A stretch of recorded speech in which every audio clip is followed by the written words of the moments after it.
Hi Pisces, welcome to Higher Source Tarot for a tarot reading for all Pisces, Sun, Moon, Rising, and Venus.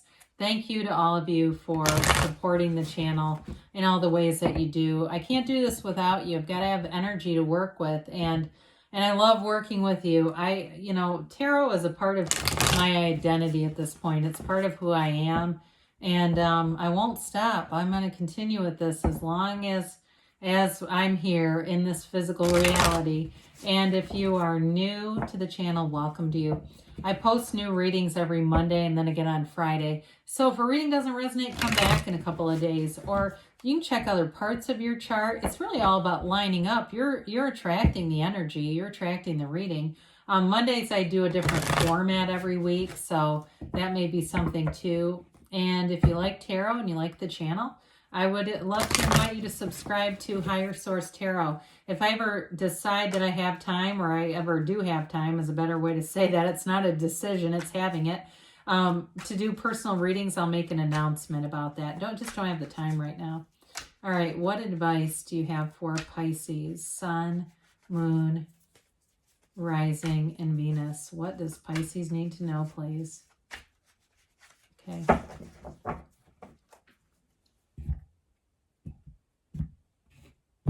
All right, we'll begin here with the tarot, and then we'll have the angel answers.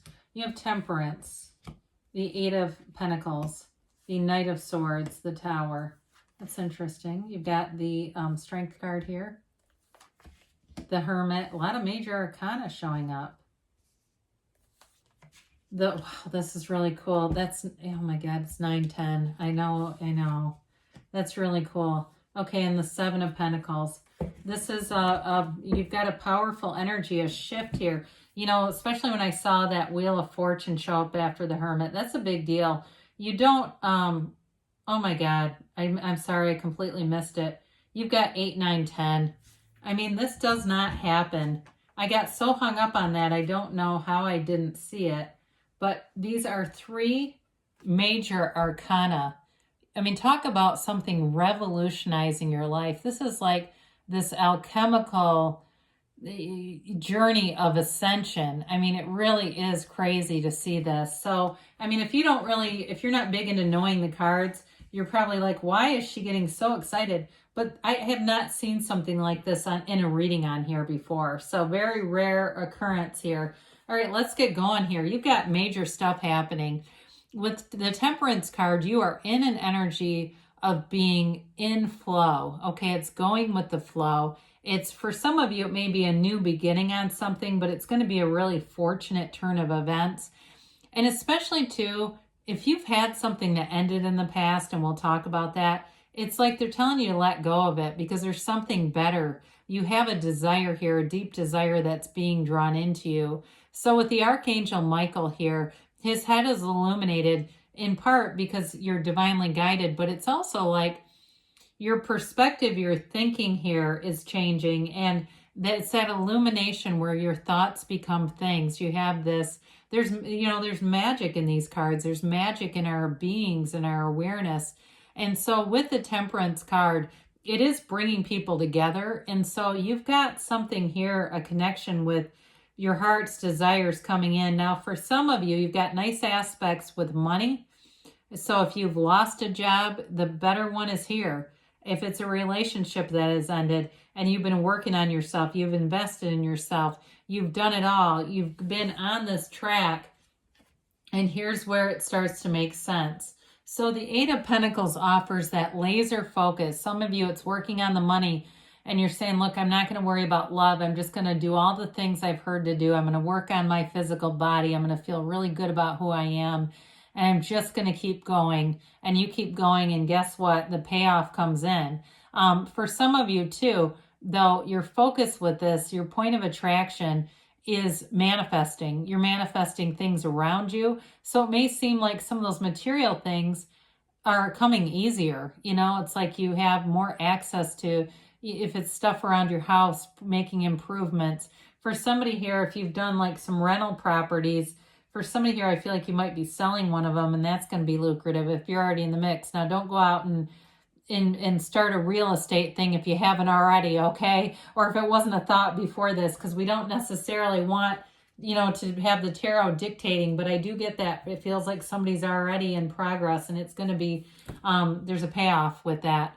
Now, with the Knight of Swords here, I feel like this is related to the Tower. There was some turn of events here that felt very abrupt. Again, it could have been a job loss or somebody that just kind of lost their mind on you. And it could be one of those things where there was a big falling out. Somebody who definitely, this is an energy where words are not calibrated very carefully. We have to be very careful with this energy because it can be the beginning of an ending of a relationship. It can be one of those things where somebody says something they cannot take back, right, in the heat of the moment, because there's a fervor to this. Now, for others of you, it could be just that drive with the Eight of Pentacles and the Seven of Pentacles, a driving force here to be successful. And there's an energy here that does not yield. And so, again, it's just one of those things that we have to be a little bit careful to not overdo it. I didn't mention this, but you've got Leo, Virgo, and Sagittarius here, okay? You got all the fixed signs too, but with the Tower, it's a new beginning, okay? It's an ending of something that just was not meant to continue. And sometimes it can be the end of a relationship, and we thought that was our whole identity. It can be one of those things where we've gotten very wrapped up in something and it became an illusion rather than a reality, right? It seemed more important than what it really was, because your identity is not connected to this. So if it was a job too, where it's like you're at a job for a very long time, you don't see it changing and all of a sudden there it goes. But it's always because of some deeper desire. And so the universe works in such mysterious ways. It's always the end result. I've seen it in my life, and I had a conversation with a friend today who's also seen it in her life. It's like the end came just as she wanted it to, but the way to get there was not the way she would have picked, okay?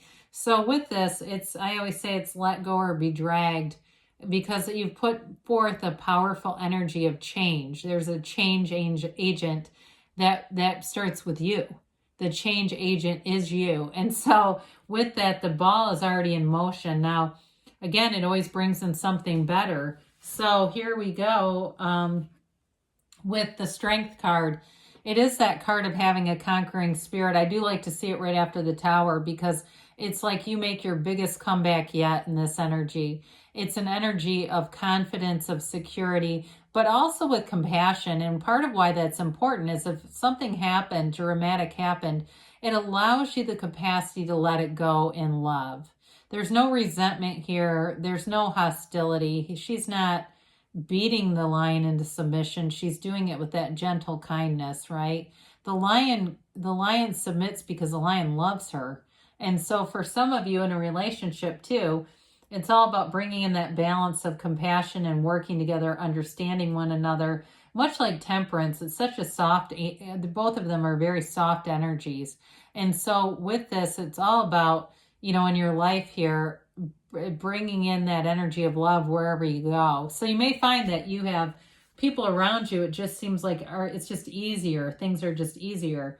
And then we have the Hermit here that brings in great wisdom, knowledge, and it's really an energy of Zen, of being in the hero's journey. It's your inner guru, and he holds that lantern in the light. And the way that it's illuminated too, for some of you, it's kind of that light bulb moment, right? Where everything, you get that aha, where everything starts to make sense. Why are we here? Why did this occur?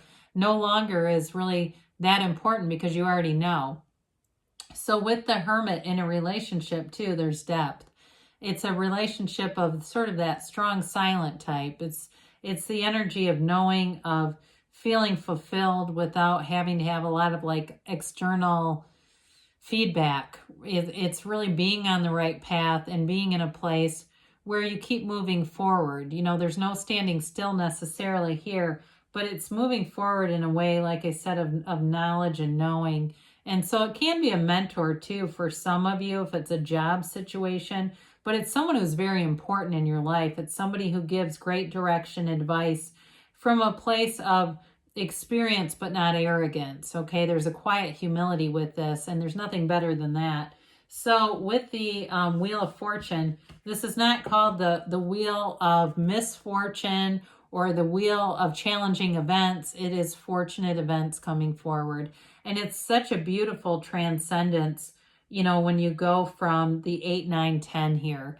And it opens this portal too. It kind of opens a portal in a similar way to the world, into the divine, into the cosmos. It's connection to source energy.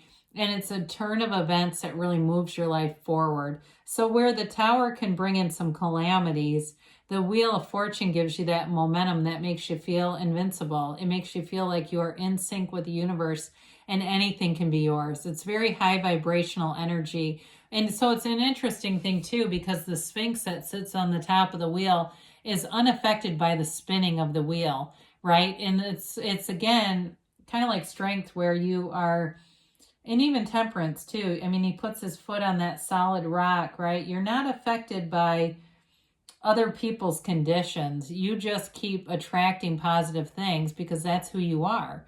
And so with the Seven of Pentacles here, it is a card of manifesting. It's your thoughts becoming things around you. So again, with the money aspects are nice here. If you've had an ending or a period that felt like scarcity, I don't see that continuing. The Seven of Pentacles brings in abundance, but there's been a bit of a wait. All right. It shows he's waiting and wondering what's next, and kind of wondering how will this come to fruition. So when you see those signs and synchronicities, which you have one of them here with the 8, 9, 10, if you're seeing number alignments, the universe communicates to us in the way that we can accept it and interpret it. I've come to believe that through lots of studies of spiritual texts, and it's sort of like the universe adjusts based on our belief system. And so for some of you, that number synchronicity is going to be important because that's how you believe it to be true.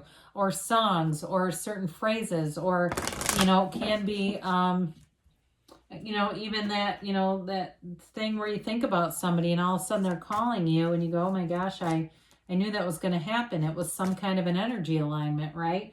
And so those little things where we can convince ourselves, or not even convince, but it gives us data that we are manifesting.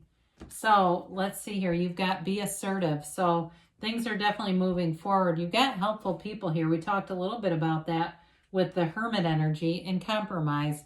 So if there's been a big ending, some of it is the compromise of allowing yourself to move forward in a way that maybe you didn't design, but it's going within the next few months.